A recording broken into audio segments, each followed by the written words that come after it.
thank you for the invitation and for also just being here to have some chats and discussions. I'm not going to be talking about me and multilingualism. So I've had enough of that. Because also that wasn't my discussion, that was a student discussion actually. So I changed that from interdisciplinary to cross-disciplinary. I'm not sure if that's the right thing to do, but I felt that perhaps this presentation is actually between Babalo and myself because we are trying to teach a certain course, well not a course, but we're trying to teach certain things together and using our courses to do it. So I thought cross-disciplinary was a better thing because it's across rather than above or even inter. Okay. All right, so teaching economy and freedom in the era of BFF. Okay, so the picture before is actually of, as you know, Mkhize Mdozi, Ram Hanekong, who is a leader in the ANC Youth League, and Julius Malema. And I just thought these three faces combined kind of epitomize a generation that's in conversation with each other. And then, of course, you know what the pictures represent. This is, for me, a generation erupted in Parliament, and this was, for me, the response of the generation that is in power, right? So this is the response. And I thought, but this has happened on campuses.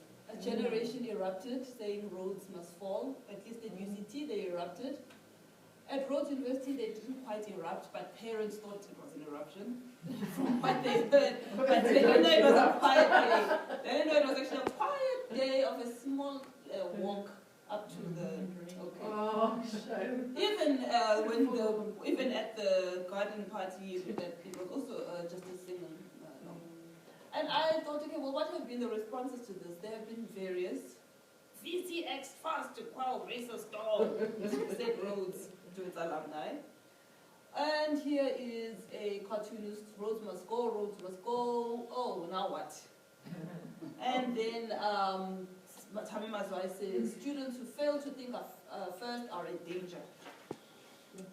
But there have also been, I suppose, other responses where there's been some kind of attempt to engage the, you know, what this, the eruption or whatever, okay? And basically what I'm trying to do is to show that, in fact, these are the same, parts of the same social process. What is happening in Parliament and the stubborn generation there is actually what is happening on our campuses and a stubborn generation here. Except that the university campus generation pretends it's not stubborn and instead pretends the problem is the students. As the generation in Parliament has said the problem is Malema, not their corruption. Okay? So what we have, I call it a generation gap, and those of you who've heard me speak say this thing before. I argue that there's a generation gap that is both intellectual and political, where we've reached a point where, I hope this is the right word, interregnum, where the old is kind of not dead but dying, and the new is being born but not born. So you're in this stalemate between forces. Of course, this is what happens in society, but I like to try and identify it in both what is happening in the political scene and what's happening in our universities.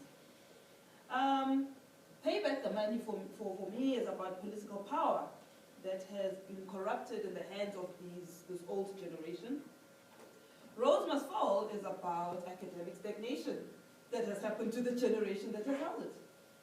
Cultural hegemony, say these students, still resides with a powerful economic class that is exemplified by the kind of stagnation that happens in our universities. There's no cultural renewal coming from our universities, there's no cultural interest, there's basically careerism, corporatism, managerialism, that all seems to assimilate everyone still into the idea of white hegemony, or otherwise very essentialized notions of culture, okay? So one can't read these two moments separately because they're both responses to the fact that the Mandela experiment has actually ended. And basically we are now post-Mandela, and the students have pushed us to that edge. already here I'm talking about one kind of student, as I'm talking about one type of response.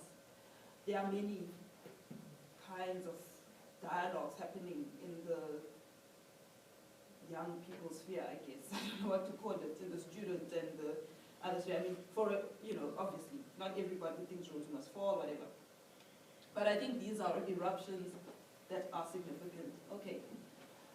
What the payback the money people are asking is, well, for whom is this economy and who is a legitimate owner? Okay. What Rhodes must fall and Rhodes so white we're asking is, for whom is this university? What kind of student does it want to produce? Why does it cost so much? Is it teaching to fix the problems of the African continent, to address this payback the money, this problem that we face? One of the problems, or is it teaching to reproduce the hegemony that was entrenched by somebody like Cecil John Rhodes, where you will produce a student who will become a well-spoken elite, who will lead a nice, comfortable life? And I think what all of them are telling us is that all of this is unsustainable, and the university project in South Africa is at a crossroads. Hence, when Julius Malema came on campus, not only was it packed, but he also said #name change. So the two came together. Opportunism, of course. Nobody's saying this is a moral and clean situation.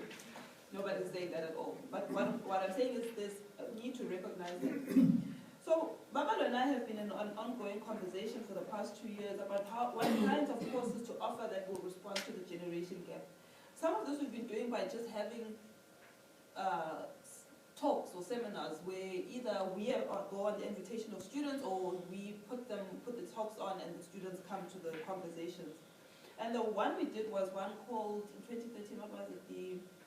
The death of the youth political sphere, ? Something about born free is what I wanted. So we put that out there, and lots of students came. And the students are like, how dare you call us apolitical? We just don't have anyone who understands our politics. Basically, y'all don't get us. Don't call us apolitical.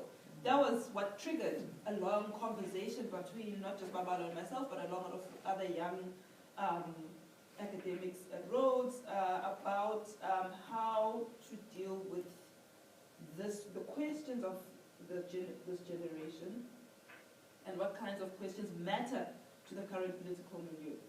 As young black scholars, we have ourselves felt the generation gap in the academy, where we feel that debates in the humanities, in particular in sociology and in history, that relate to race and class and power, have just all got their bigger. Especially, and I want to just, there's two dominant, there's two ends, if you will allow me. Actually, they're the same end, but there are two ends in terms of race. On the one hand, we have very sort of traditions of white South African scholarship. Okay, it's a fake separation. I'm just making it for purposes of making a point. So traditions of old white scholarship, either it's about, what we call sort of the traditional left, so the old school Marxists, all the people that lectured us, or continuing scholarship that pretends the new South Africa never happened. Okay, that happens. And then on this end, you've got an extreme end of black scholarship, which is actually on the same end, but I want to talk about black people. So black scholars who either are just so into this horrendous policy research, not interested in questioning power, and I'm talking Africa-wide here, just about policy research without asking the bigger questions. So it's all about going to the conference and making recommendations constantly. Or otherwise continuously doing the same research about, I don't know, the agrarian question, but not posing new questions and arriving at the conference and telling us something that you could have said in 1985, but, And so we feel that I've completely reduced this, and it's problematic, but I'm talking more relationally than I am in terms of what it really looks like. Okay. And of course we've got that space in between where there's a lot of wonderful, rich scholarship happening, but it's not explaining anything about what's happening right now. And when it does try, it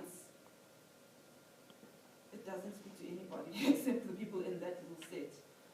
So for us, we wanted to wanted to continue the tradition that our own mentors came from, to have an intellectual exchange. But we didn't want to just write things. We also wanted to share what our thoughts were with our students. Our goal was to find a method to use our teaching to open up new ways of dealing with economic questions in South Africa. Okay, next please. So what are our courses? So after 2 years, this is my 3rd year at Rhodes, 2 years of lot of talking, I then invented a course in history, which I'm only just offering now, called The History of the Corporation in South Africa, which basically is looking at using case studies, starting with the Dutch East India Company, followed by De Beers, followed by Afrikaner Finance Capital, so Sanlam, mostly Sanlam, followed by ISCO, followed by retail, South African breweries, Pep stores, and so on, ending with NASPERS and BEE. I'm using these case studies throughout South African history to get this to basically demonstrate aspects of South African history. And in Babala's course, Babala's doing advanced sociology of work, and the whole point was to try and bring together this side, this economy, business side with the work side. All right. The main objective for us was to depart from this traditional political economy that we have grown up with in the humanities, and this is, yes, but it's the structuralist or functionalist framework where it's about class interests, or the working class behaves like this, and everybody's in a scheme that can be easily explained. And we want to talk in this language of the 1% versus the 99%, sorry. To leave behind the old language, old, boring, dead, well-flogged debates, that's what I said there, by the generation of the 70s and 80s, when the interest wasn't solved. When was the South African agrarian question resolved? Or looking at the lives of the working class and peasants, okay? Very good scholarship, by the way, but no longer interesting to students now, right?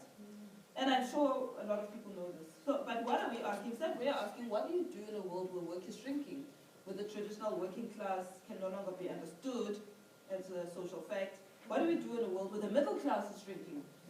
What do we do in a world where capital has financialized into an abstract global system of interlinked currencies, funds, and stocks, right? Where, of this whole notion of futures, where the food you eat is also going to be somebody's head, the food you're growing is also somebody's, futures, hedge fund or whatever. Why teach the courses together? The aim is to provide students with a richer account of South African political economy, even though it's an alternative paradigm. To explore key themes together for our own intellectual engagement, and of course because of convenience. But we wanted the students to benefit from history by then getting a historicized account of companies, and from sociology to get the theories, concepts, and conceptual frameworks. I just want to talk a little bit about what we want to achieve. What we want to achieve is to produce a cohort of students who can grapple with the economic questions currently facing South Africa through a kind of new humanities economic history framework. And that sort of ties in with the last thing here, which is to give students the analytical advantage, because they can grapple with the dominant business studies paradigm that dominates finance and commerce studies, whilst also being rooted in a social perspective, meaning clearly there's been this drift apart in political economy. So even if you're studying economic history, it's very unlikely that you're going to feel that you're rooted socially, which is what old political economy achieved, but with very abstract concepts, right? So what you want is the students to get the best of the tradition of political economy, but to begin to be able to talk about it in this financialized and economics language, but without becoming economists in the way that, well, not that I can train them into, but without having them become, the commerce graduates that we produce who have no idea. I don't know how we teach this. They just don't seem to have a clue of society. They just can't understand it. So part of this is drawn by my experience with writing for the Business Day, where I just cannot believe how divorced business writing is from society. It's shocking for a country with so many problems. So for example, I find it strange, right? So for example, the latest collapse of EdCon. Everybody's talking about this like it's a surprise.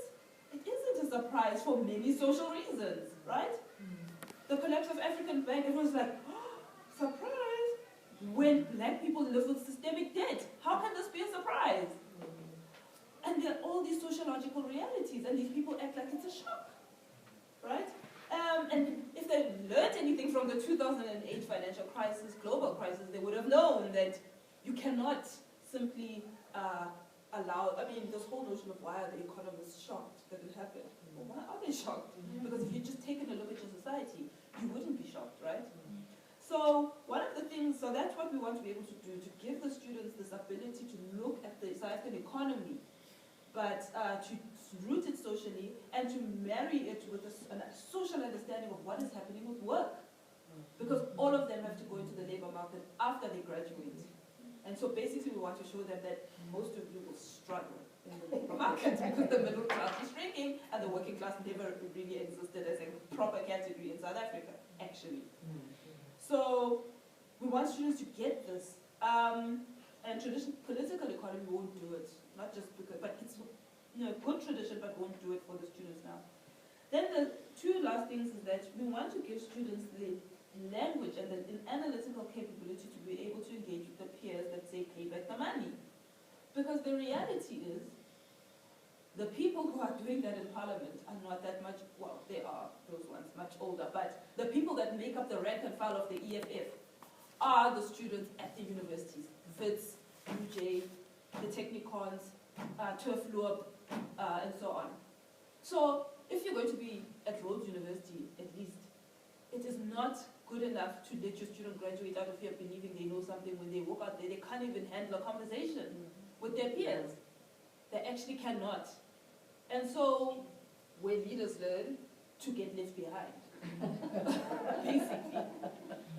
So to answer the Rhodes must fall and the Rhodes so we are basically saying, we're going to give you the language, but we cannot allow ourselves to pretend that the traditional political economy language, which is used by the EFF, by the way, is sufficient. It isn't. It's not sufficient to talk about means of production and modes of production anymore. I'm like, do you understand financialized capital? Because that's where we're at now. But who's having that discussion in the EFF or whoever, right? So we want our students to be able to have a discussion, but to hold their own, not just with their colleagues who are going to be in commerce, but also with their colleagues who are shouting down, pay back the money. That's the student we want. That's, for us, the answer to Rhodes must fall. Because we also can't produce students who believe that it's okay to just say Rhodes must fall. They have to understand what it is that was eating them up inside. It's not just the statute, yes it is, of course, but it is a deeper post-Mandela culture. So, and the last thing is that we were both highly influenced by myself, Cobbing, with his History 102 course. So this is a kind of a derivative from History 102, but History 102 has had its day, right? I mean, although it's new, so, but I'm drawing on that course. And for Babalwa, it was about drawing from the kind of teaching that Jimmy Adesina was doing, which is basically saying, theorize from the local. And do not do this thing where the theory comes from the north and we provide the facts. We provide the theory and we engage with other theory. So, yeah, that would be that.